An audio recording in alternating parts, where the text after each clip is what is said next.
Shalom saudara pendengar saudara rohani yang dikasihi Tuhan Yesus Kristus. Selamat datang di renungan rohani malam hari ini. Selamat malam, saya berdoa agar saudara sehat selalu. Semoga Roh Kudus hadir di tengah kita saat ini. Sebelum kita mulai renungan malam ini, marilah kita bersama-sama berdoa.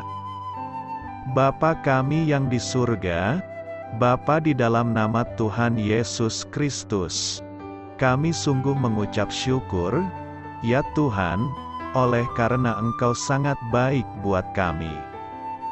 Engkau ada bersama kami dan menopang hidup kami di siang hari dan di malam hari. Engkau ada bersama-sama dan menyertai kami. Tuhan, kami memuji dan bersyukur kepadamu pada malam hari ini, kami masih bisa berkumpul di rumah kami yang kecil ini. Tuhan, saat ini kami hendak mendengarkan firman-Mu. Berilah pengetahuan dan bimbinglah hamba-Mu ini agar apa yang Engkau firmankan dapat bekerja sesuai kehendak-Mu. Buat kami jemaat-Mu, bukalah hati dan pikiran kami untuk mendengar dan menerima firman-Mu.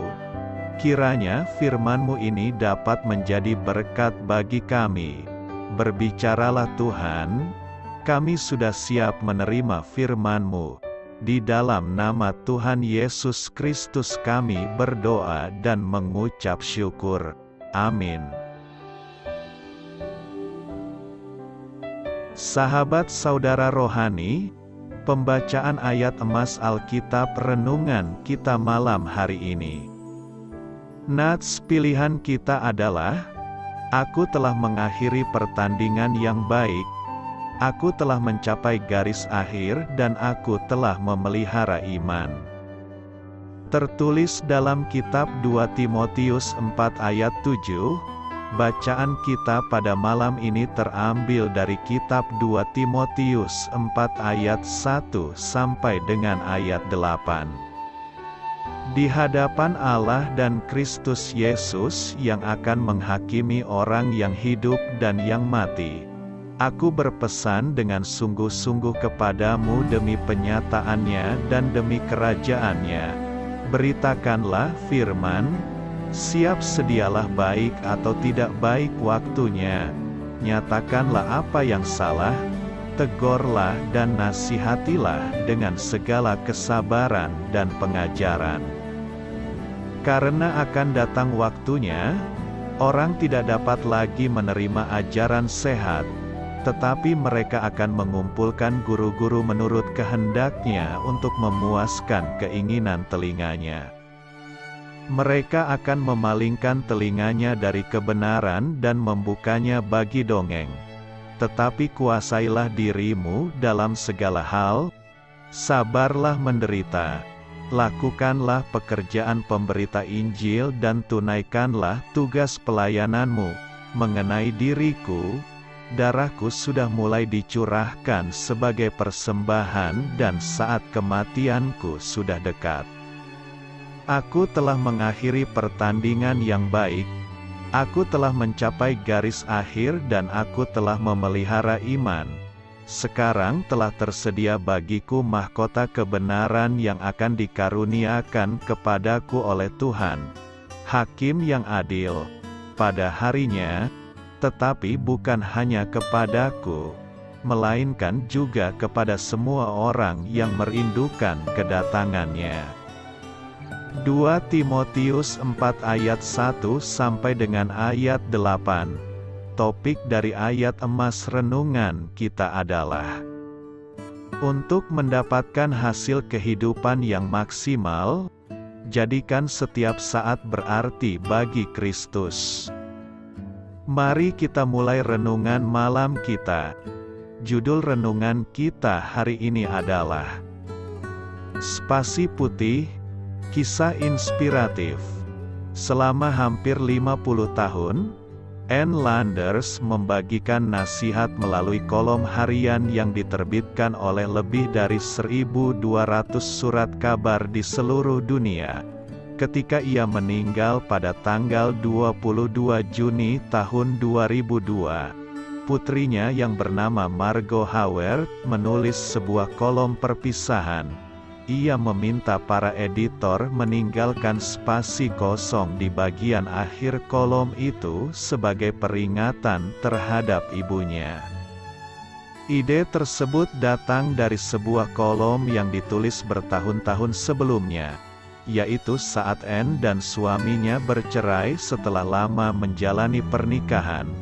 Anne meminta editor meninggalkan spasi putih di bagian bawah sebagai peringatan sebuah pernikahan yang sempat berjalan baik, namun tidak berhasil mencapai garis akhir. Saat seseorang menulis kolom terakhir Anda, seberapa lebarkah spasi kosong yang akan disertakan? Saat Anda mencapai akhir hidup, akankah terdapat hal-hal penting yang belum terselesaikan? Akankah spasi putih itu menjadi saksi bisu dari sasaran-sasaran yang tak tercapai? Kebiasaan baik, seperti membaca Alkitab dengan teratur, yang tidak pernah Anda bentuk, pertolongan yang tak pernah Anda berikan, hal-hal baik yang terpikirkan namun tak pernah dilakukan. Akankah spasi kosong yang cukup lebar menyatakan bahwa Anda bermaksud mengembangkan hubungan yang lebih dalam dengan Allah, namun ternyata keintiman yang dekat tetap tidak tercapai? Atau akankah orang lain dapat berkata bahwa Anda telah mencapai garis akhir dan telah memelihara iman? 2 Timotius 4 ayat 7. Pastikanlah spasi putih kita sempit, amin. Marilah kita renungkan di dalam hati kita. Aku telah mengakhiri pertandingan yang baik, aku telah mencapai garis akhir dan aku telah memelihara iman. Ayat di atas sering dikutip dalam obituarium, atau berita kematian, yang dimuat di harian berita duka cita. Sebagian orang memilih ayat ini sebagai ayat penghantar bagi seseorang yang telah menyelesaikan tugas di dunia. Harus diakui, pernyataan itu sangat menggugah. Siapa yang tidak ingin mengakhiri pertandingan yang baik? Kita menangkap kesan bahwa orang yang memberi pernyataan ini telah sukses menyelesaikan misi hidupnya. Lebih mengagumkan lagi, ia bisa dengan yakin berkata, "Sekarang telah tersedia bagiku mahkota kebenaran yang akan dikaruniakan kepadaku oleh Tuhan, Hakim yang adil, pada harinya." 2 Timotius 4 ayat 8. Ada banyak hal yang kemudian bisa dipelajari dari membaca surat-surat Paulus, rasul besar yang membuat pernyataan tersebut, khususnya surat terakhir yang ditulisnya kepada Timotius, anak rohaninya. Setidaknya ada 4 hal yang bisa diteladani dari kesuksesan Paulus bagi generasi ini. 1. Doa. Paulus sadar betul bahwa dasar pelayanannya adalah maksud dan kasih karunia Tuhan semata, dengan tujuan agar rahmat Tuhan dalam Kristus Yesus dapat dinyatakan kepada dunia. 2 Timotius 1 ayat 9-12.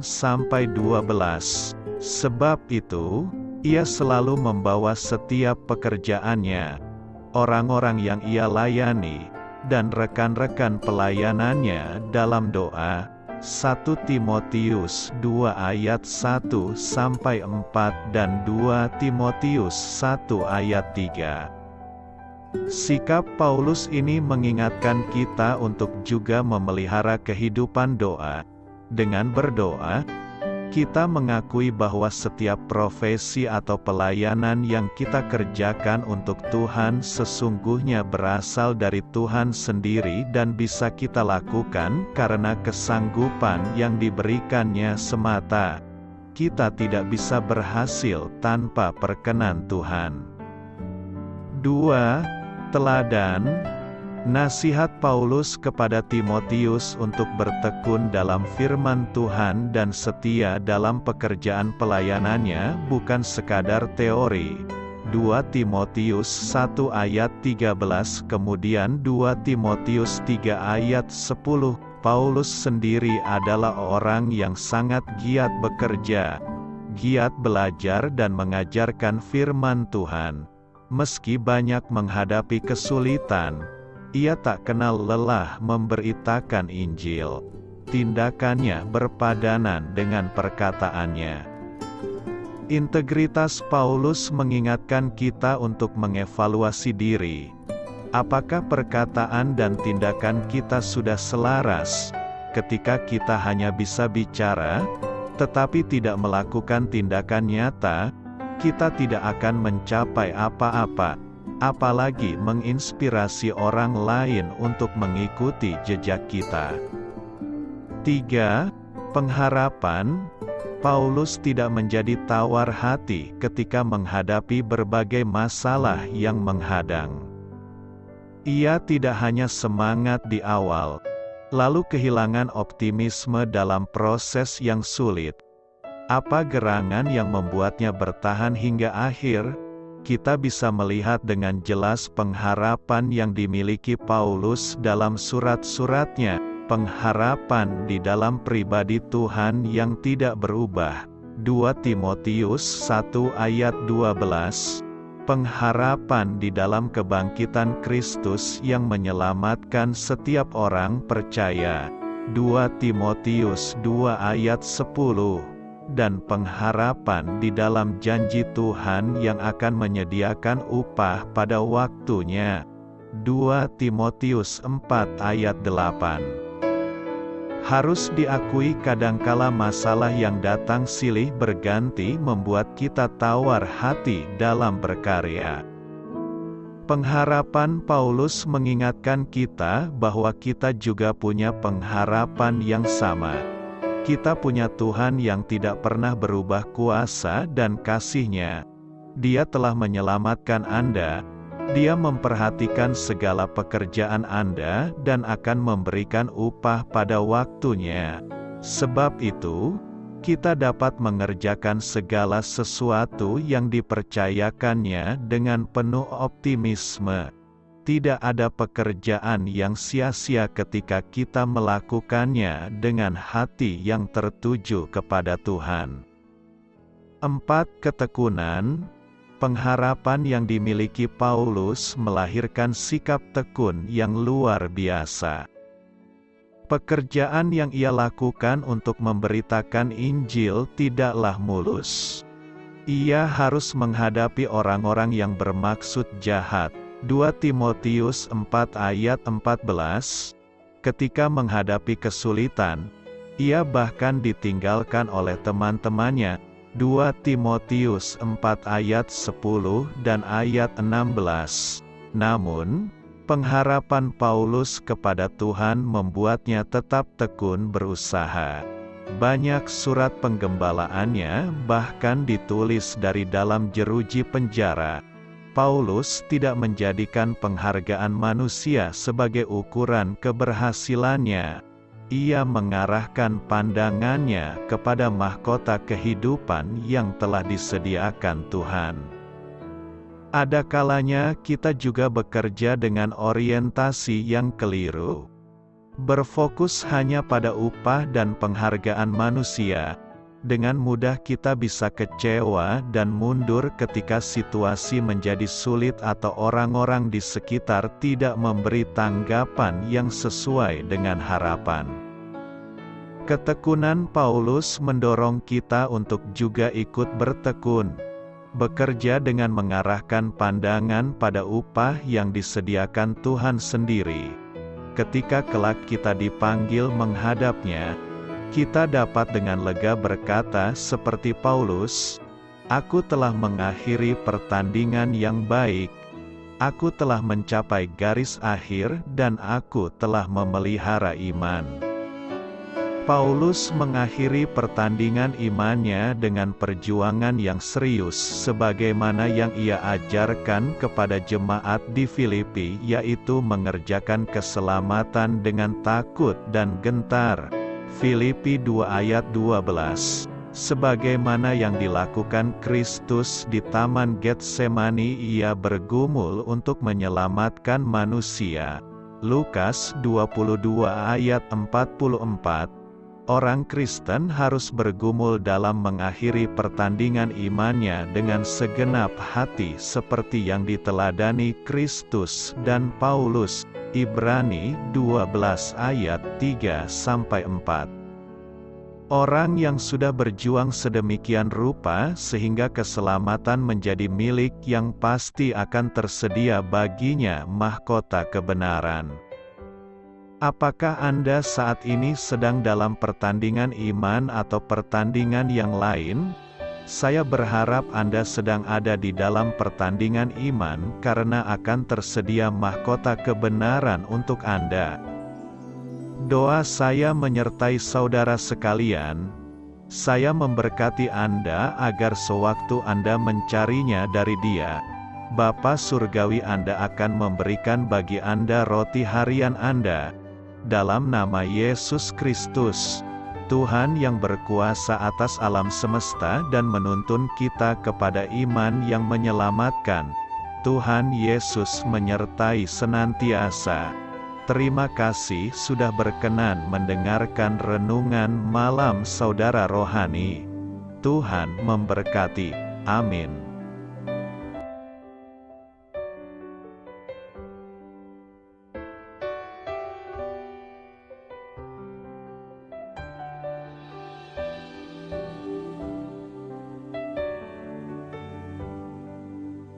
Marilah kita renungkan, sahabat saudara rohani, demikianlah renungan firman Tuhan malam hari ini.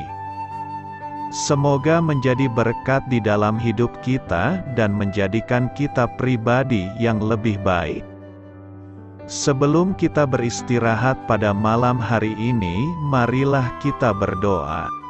Bapa kami yang di surga, Bapa di dalam nama Tuhan Yesus Kristus, kami sungguh mengucap syukur, ya Tuhan, oleh karena Engkau sangat baik buat kami. Engkau ada bersama kami dan menopang hidup kami di siang hari dan di malam hari.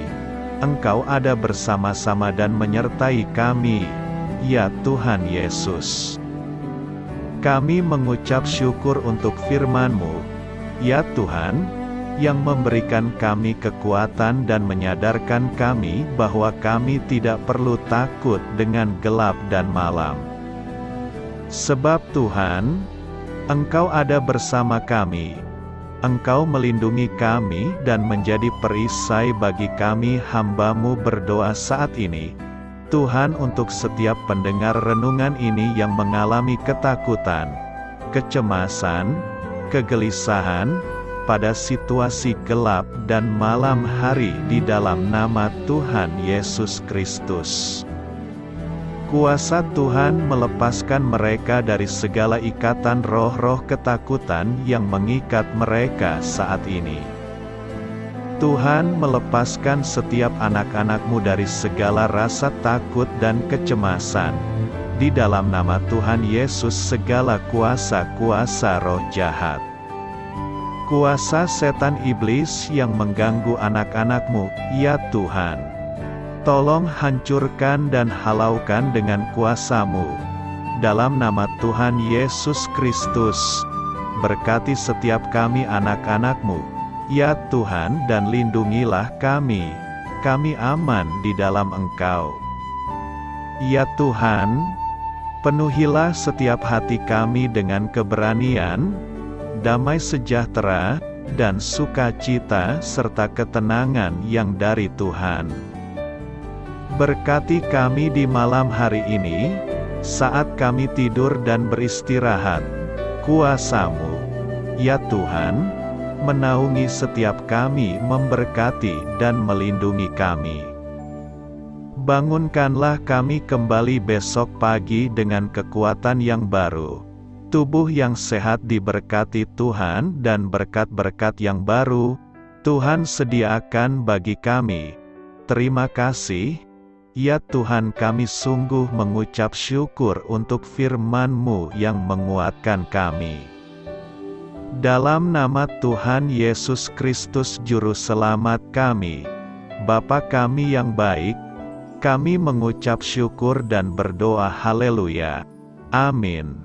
Biarlah firman Tuhan menjadi pengingat untuk kita semua, bahwa tuntunan dari Roh Kudus akan selalu memberi jalan keluar bagi setiap permasalahan hidup kita, dan memberi kedamaian di hati kita. Amin.